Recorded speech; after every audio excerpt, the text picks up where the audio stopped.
We want to flex this joint. So last time what we did is we took the lower body into extension. So this time all we're gonna do is I just have to flex up. So L5S1 is a little bit easier because I don't have to flex up quite as high. You can palpate right here. You can flex, somebody flexes right into there. I can feel it flex. And Rich did two things. One, if he wanted to get that downward vector, he used a leg straight technique, which pulls this leg, and now I have a flexion vector. You can use a stack technique. You could potentially even use here to loosen the pelvis technique. So there's different ways to kind of work on that. You can practice it 5, we're gonna practice this a lot and work on all these vectors. So right now, we can keep it simple. Well, let's go ahead and do it how Rich liked it stacked. We'll keep it stacked here. So my arm vector here changes a little bit. So 5, I didn't have to recorrect anything. I didn't take any slack out because it's the lowest segment, so nice and easy. He had this arm here to kind of bias into flexion. I kind of wait on that a little bit and just do what's convenient for me so I don't get knotted up. Here in this vector here, I'll palpate here.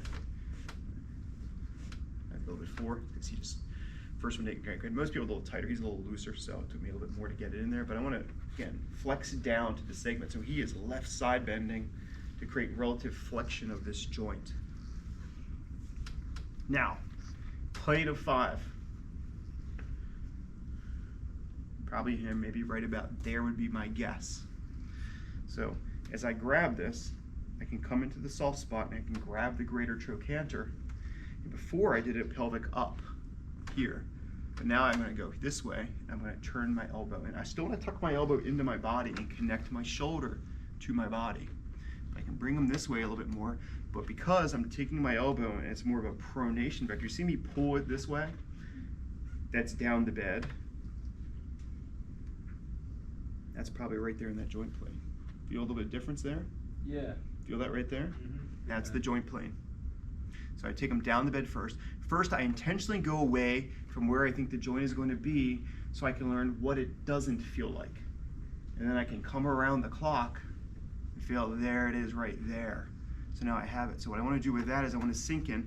And this here is me relaxing my weight on my knees, my weight. So I'm laying on him. I get 80% of my body weight on his body as I come down. Let me get my back a little bit straighter and I get a better vector. If I'm over here, then I have to pull more because I'm laying on him. Here I get more body weight concentrated as I'm taller. So come toward me a little bit more even. Like roll. There we go. So here, my forearm, plane of the joint, maybe here. I pull, take up the slack, right there. Amazing. Yeah, pretty sweet, huh? I was sweating there a little bit myself, see what happened. But there, so it's just there. I'm gonna come off a bit there just so I don't hit the end range. But you saw it's crisp, it's quick. It's how fast can I do it, okay? Where's that right hand on? What segment? Our right hand is on the segment right above it. It's called spinous process of 5. Okay. It just gives me kind of awareness. And I do a little bit of finger drag up, like a little bit of this, but I don't know how much it contributes, but it gives me a little bit of stretch. I'm mobilizing, it's very handy.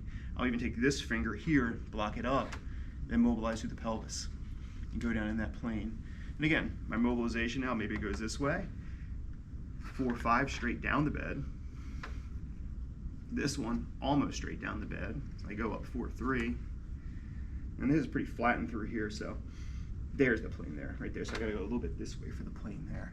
It's okay not to feel, it's nice if you know it's okay not to feel it right away, and you're intentionally not trying to feel it right away, as you swing to it, you get a better sense of where it is. So don't think, oh, I gotta come on it and get it immediately. It's too much pressure on yourself. I come in and I go down this way, and I know it's not it. Okay, I'm getting warmer. Right there is my feel. That's crazy. Mm-hmm. Yeah, can you tell it? Literally everyone, yeah. Yeah, everyone you can tell where I'm moving closer to the vector. And a lot of what we do, my thoracic spine work is at it. I'm getting warmer and warmer and warmer. Cervical spine, I know when there's something at 5 and 6 when I'm on 3 and 4 or 2 and 3. It's like I feel that tightness and it's like I just keep getting warmer and warmer and warmer. Like, oh, there it is. Like your neck, I could feel that and I knew that it was below it. So you'll get that sense. This is why this is really valuable to work on as we do it. All right, hop on up.